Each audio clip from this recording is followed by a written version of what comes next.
Assalamualaikum warahmatullahi wabarakatuh.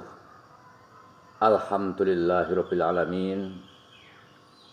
Bapak, Ibu, saudara-saudara yang saya hormati, terkait dengan materi dakwah Nusantara ada beberapa pertanyaan. Oleh karena itu mohon Saudara Mufti untuk menyampaikan pertanyaan itu apa saja. Iya Romo. Ini jadi ada dua pertanyaan Romo. Ya.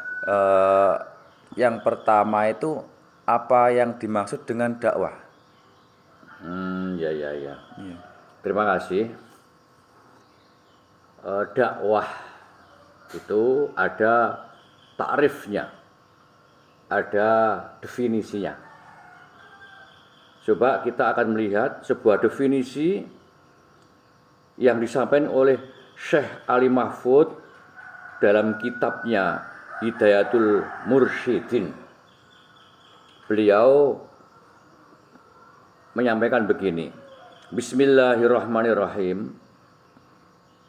Ad-da'watu fil 'urfi huwa hisun nasi al khairi wal huda wal amru bil ma'rufi wan nahyu 'anil munkari liyafuzu bi sa'adati dunya wal akhirah. Artinya dakwah adalah mengajak manusia kepada khair wal huda, kepada kebaikan dan petunjuk, wal amru bil ma'rufi, dan memerintah dengan yang ma'ruf, wan nahyu al munkari, dan mencegah dari kemungkaran. Tujuannya apa? Untuk mendapatkan keselamatan dengan kebahagiaan dunia akhirat. Itu. Nah, ini adalah pengertian dakwah. Ini pertanyaan ini disampaikan oleh teman yang aktif di bidang entrepreneur memangnya. Iya. Kemudian apa ada lagi pertanyaan? Ya, yang kedua ini ada pertanyaan dari penonton juga. Bagaimana cara mengukur keberhasilan dakwah, Romo? Iya. Nah, ini pertanyaan ini juga masuk lewat HP saya dari Bapak Suyono SPD. Dia adalah salah satu kepala sekolah SDN di Ponorogo. Demikian cara mengukur, dengan kata singkatnya adalah parameter. Nah, parameter keberhasilan dakwah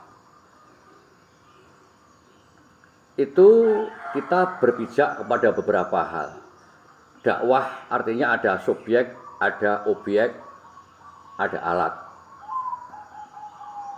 Sekarang begini, kita prioritaskan ke objek dulu. Objek kita dakwah, sasaran kita melakukan dakwah adalah masyarakat. Masyarakat ini. Kita telah melakukan beberapa dakwah ke masyarakat. Yang antara lain kegiatan kita adalah hisunnas. Mengajak, mendorong dengan metode lemah lembut, lapang dada, berdoa dan tawakal kita. Parameter kita itu yang pertama adalah kalau kita bicara tentang objek atau sasaran, maka perubahan-perubahan yang terjadi di masyarakat tentang khair huda. Semula seperti apa mereka terhadap kebaikan, semula dia seperti apa kepada berpegang pada petunjuk, semula bagaimana dia tentang ke-ma'ruf dan kepada kemungkaran. Ini parameternya di sini. Nah, ini Mufti. Jadi kita lihat saja masyarakat sejauh mana perubahannya. Itu. Jadi kita parameternya tetap memakai parameter objek. Kalau babnya kita adalah bab objek. Nah, sejauh mana dia kondisi tentang kebaikan, kondisi tentang berpegang teguh kepada petunjuk, kepada yang ma'ruf dan menghindari kemungkaran. Nah, ini semua adalah garapan yang besar. Tidak bisa kita kerjakan secara serentak semua aspek, tidak bisa. Dan materi dakwah itu adalah kita tidak bisa secara keseluruhan kita sampaikan. Pasti kita dari bab satu ke bab yang lain, aspek satu, aspek lain. Seperti kita mengajar dan mendidik, itu adalah merupakan metode dakwah. Kalau kita bicara mengajar, mendidik anak di sekolah, dari Bapak Ibu guru ini juga sebagai dai yang terpuji juga.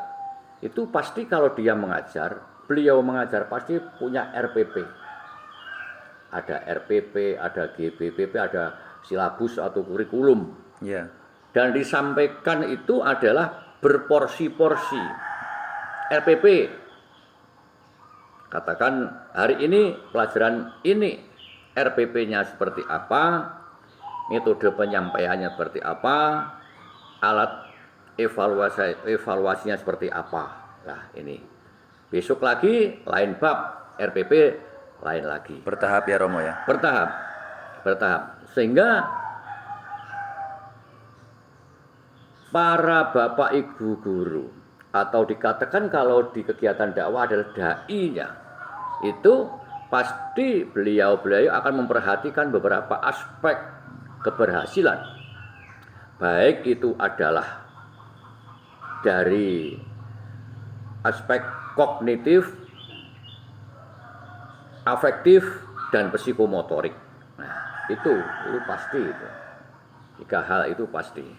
Itu sebagai parameternya mufti ya. Iya. Ya. Kemudian apa ada pertanyaan lagi? Untuk sekarang ini cuma 2 pertanyaan itu aja Romo. Yang Ya. mungkin selanjutnya di video selanjutnya ada pertanyaan lagi. Oh gitu. Iya. Iya, terima kasih. Pada kesempatan ini saya baru menyampaikan parameter dan pengertian dakwah yang ada pada objek dakwah. Sedangkan kita melakukan dakwah adalah ada alat dakwah, ada pelaku dakwah dan sebagainya. Itu semua adalah tidak lepas dari sebuah parameter-parameter tertentu yang menyangkut beberapa hal yang harus kita penuhi supaya dakwah kita nanti bisa sukses. Ingat bahwa dakwah dimanapun, kapanpun, dari manapun, kepada siapapun kita tetap memakai prinsip yang manusiawi, prinsip simpatik, prinsip lapang dada, pemaaf, dan kita tetap lemah lembut. Jangan memaksa, jangan menyakitkan.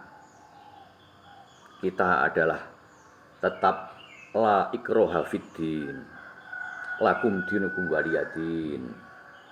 Kemudian kita tetap juga lapang dada, berwawasan luas, seluas jagat raya ini, di mana manusia itu adalah diciptakan oleh Allah Subhanahu wa Ta'ala berkelompok-kelompok, bersuku-suku, berbangsa-bangsa yang mereka mempunyai tradisi, adat, kebiasaan masing-masing. Maka kita harus tetap berfaham kepada Bhinneka Tunggal Ika.